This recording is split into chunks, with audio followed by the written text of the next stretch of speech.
Sintayong mengamuk, teriak dan bentak wasit, bingung mau kemana seusai kartu merah. Kepala bocor hingga diperban, Witan Sulaiman dapat 5 jahitan usai benturan di laga Timnas U23 versus Guinea. Sintayong sebut skuad Timnas Indonesia U23 harus banyak belajar dari Nathan Joaon.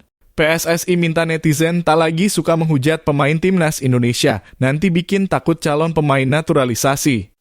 Timnas wanita U17 Indonesia tersingkir usai diberondong Susin gol, skor mencolok tampar PSSI soal kompetisi.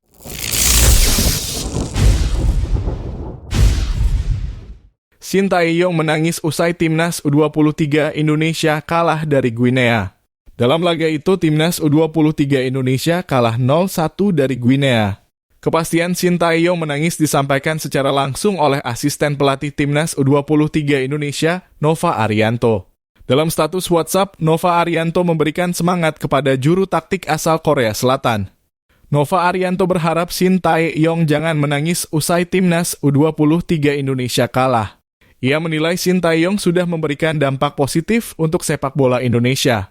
Tersisa 1 peluang lagi bagi Timnas U23 Indonesia untuk mendapatkan tiket ke Olimpiade 2024 Paris dengan syarat harus mengalahkan Guinea.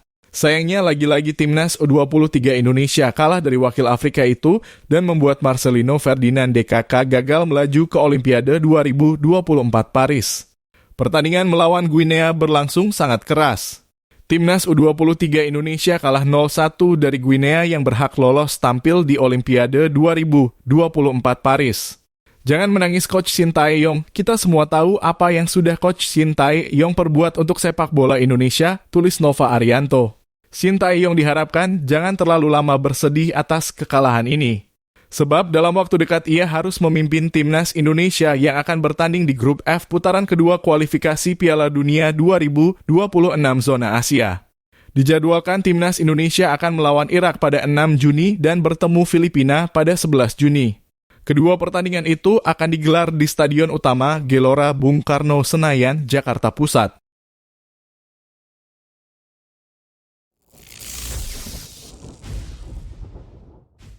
Sintayong mengamuk, teriak dan bentak wasit, bingung mau kemana seusai kartu merah. Pelatih Timnas Indonesia U23, Sintayong tampak menunjukkan kemarahannya di laga melawan Guinea di babak playoff perebutan tiket Olimpiade Paris 2024, Kamis 9 April 2024. Sintayong sejak babak pertama memang terlihat gusar. Bukan cuma soal permainan skuad Garuda, Sintayong juga kerap berteriak saat menilai wasit salah memutuskan. Sintayong juga terlihat sering mendatangi asisten wasit di sisi lapangan untuk memprotes keputusan wasit di lapangan.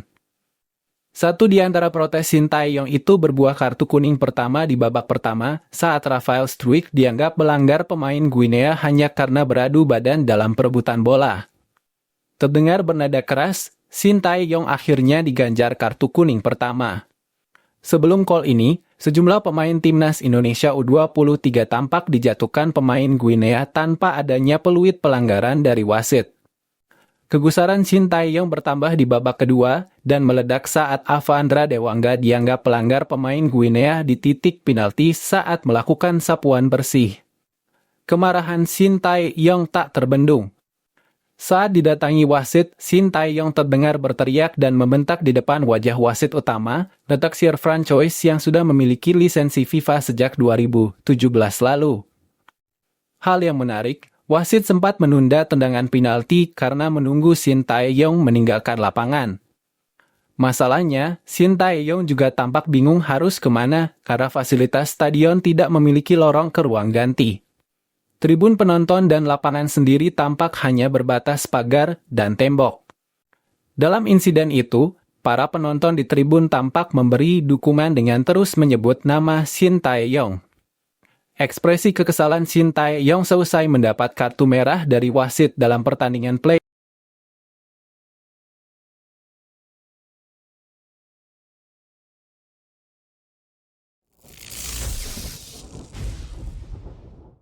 Kepala bocor hingga diperban, Witan Sulaiman dapat 5 jahitan usai benturan di laga Timnas U23 versus Guinea. Laga playoff kualifikasi Olimpiade 2024 antara Timnas U23 Indonesia melawan Guinea diwarnai adanya insiden yang membuat Witan harus mendapatkan jahitan di kepalanya. Timnas U23 Indonesia menelan kekalahan 0-1 dari Guinea di Clairefontaine en Yvelines, Ile-de-France, Prancis, Kamis 9 Mei 2024. Namun dalam laga ini terjadi beberapa kontroversi hingga memakan korban. Witan Sulaiman mengalami insiden menakutkan karena mendapatkan luka di kepalanya setelah berbenturan keras dengan pemain Guinea, Isiaga Camara. Benturan keras pada menit ke-24 itu membuat Witan langsung mendapatkan penanganan dari tim medis. Kepala pemain Persija Jakarta itu bahkan terlihat berdarah sehingga harus diperban selama pertandingan. Walaupun kepalanya terlihat berdarah dan diperban, Witan Sulaiman tetap bermain hingga pertandingan berakhir. Akan tetapi siapa yang menyangka bahwa benturan yang didapatkan Witan itu ternyata cukup serius. Hal ini dibeberkan oleh istri Witan Sulaiman yakni Risma Hani melalui akun Instagram pribadinya. Istri Witan mengungkapkan di media sosial bahwa sang penyerang harus mendapatkan 5 jahitan di kepalanya. Kepala Witan bocor sehingga harus dijahit dan memakai perban. Risma Hani mengatakan bahwa perjuangan Witan luar biasa karena dia bermain meski kepalanya bocor. Dia tidak baik-baik saja, tulis Risma Hani. Ini bukan bahan bercandaan, dia menangis, ucapnya. Dia diperban sepanjang pertandingan karena kepalanya pecah dan tetap bertahan sampai menit akhir. Gila, sang istri pun memberikan dukungan dan semangat kepada suaminya yang telah berjuang hingga akhir. Di akhir pertandingan harus dijahit sampai 5 jahitan, kata Risma Hani. Kekalahan Timnas U23 Indonesia dari Guinea membuat mimpi tampil di Olimpiade setelah 68 tahun gagal terwujud. Namun meski gagal lolos ke Olimpiade 2024, banyak pihak yang tetap mengapresiasi para pemain Timnas U23 Indonesia karena telah berjuang hingga akhir.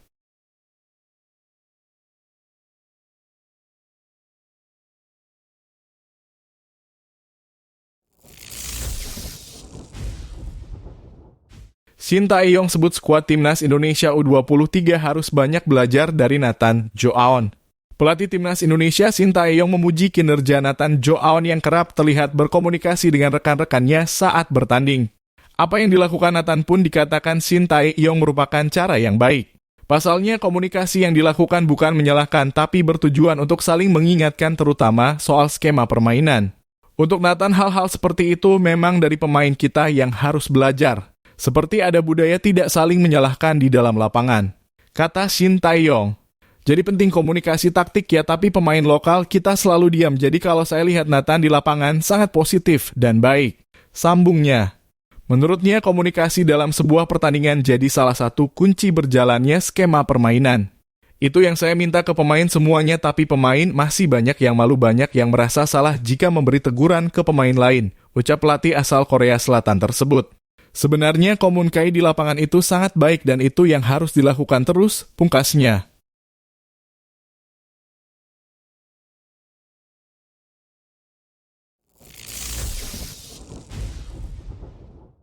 Ada apa dengan Malaysia?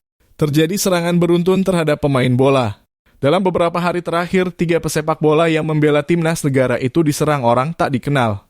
Mereka adalah Faisal Halim, Akhyar Rashid, dan Syafiq Rahim.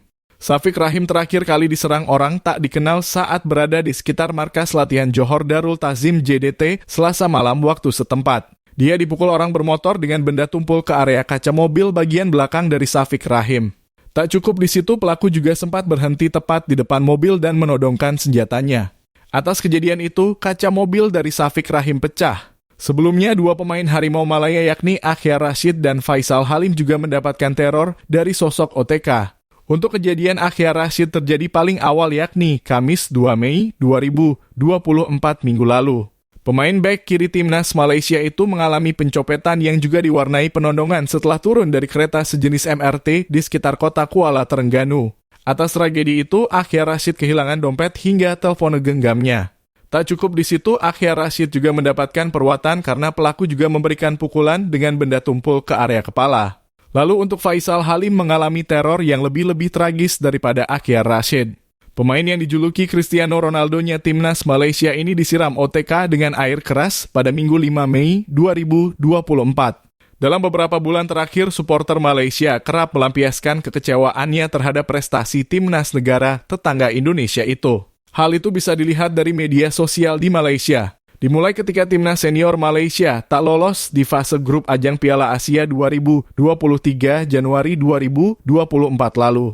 Netizen di Malaysia kecewa dan dituangkan melalui media sosial. Kala itu beberapa di antara mereka membandingkan dengan prestasi timnas Indonesia yang moncer akhir-akhir ini. Terbaru timnas U23 Malaysia juga gagal di Piala Asia U23. Bahkan seorang tokoh sepak bola asal Malaysia yakni Raja Isa Raja Akramsa memberikan dukungan kepada timnas Indonesia U23. CEO Selangor FC Johan Kamal Hamidon memberikan pujian kepada timnas U23 Indonesia.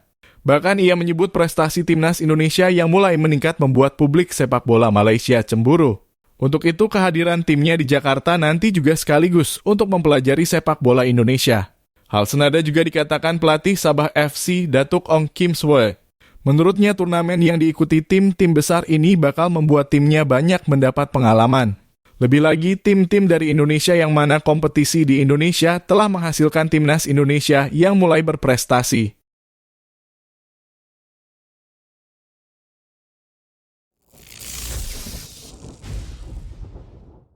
PSSI minta netizen tak lagi suka menghujat pemain timnas Indonesia, nanti bikin takut calon pemain naturalisasi. Arya Sinulinga dengan tegas memohon pada netizen di mana saja agar berhenti menghujat para penggawa timnas Indonesia. Sebelumnya kasus itu terjadi pada gelandang timnas Indonesia U23 Marcelino Ferdinand. Arya yang merupakan anggota komite eksekutif PSSI khawatir hujatan-hujatan itu bisa berimbas negatif kepada para calon pemain naturalisasi. Arya khawatir mereka jadi enggan jadi pemain naturalisasi melihat netizen yang beringas di kolom komentar. Setelah kasusnya Marcelino yang dianggap oleh banyak netizen dia egoistis dan sebagainya, itu banyak sekali ujaran kebencian terjadi, ujar Arya.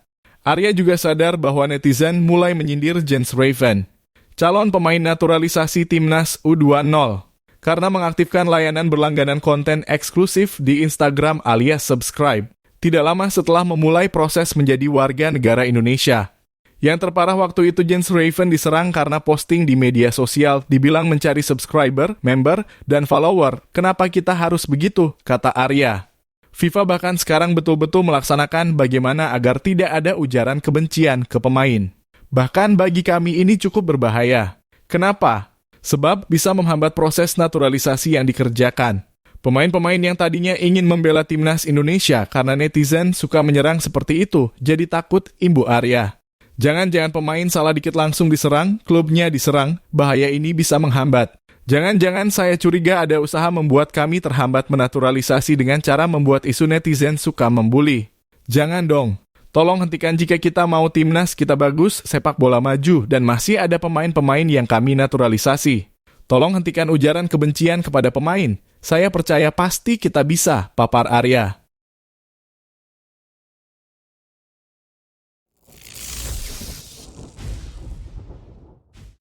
Timnas wanita U17 Indonesia tersingkir usai diberondong Susin gol, skor mencolok tampar PSSI soal kompetisi. Matchday kedua grup A Piala Asia U17 2024 digelar pada Kamis kemarin. Pada pertandingan sore hari, Filipina bertemu Korea Utara di Bali United Training Center, Gianyar. Sedangkan Indonesia menantang Korea Selatan di Stadion Kapten Iwayan Dipta, Gianyar.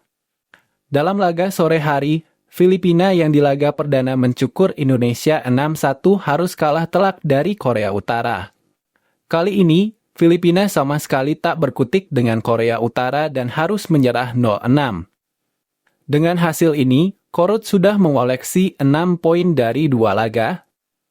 Pada laga malam hari, terdapat pertemuan tim yang kalah di laga pertama yakni Timnas Wanita U17 Indonesia versus Korea Selatan. Namun Korsel masih terlalu tangguh untuk Indonesia. Di babak pertama, Garuda Pertiwi sudah diberondong 5 gol tanpa balas. Di babak kedua, gawang Timnas Wanita U17 Indonesia kembali diberondong tambahan 7 gol. Dengan hasil ini, Timnas Wanita U17 Indonesia dipastikan tersingkir dari Piala Asia Wanita U17 2024. Perjalanan anak-anak asuhan Satoru Mochizuki hanya mentok di fase grup, beginilah wajah sepak bola putri jika kompetisi tak diadakan oleh PSSI.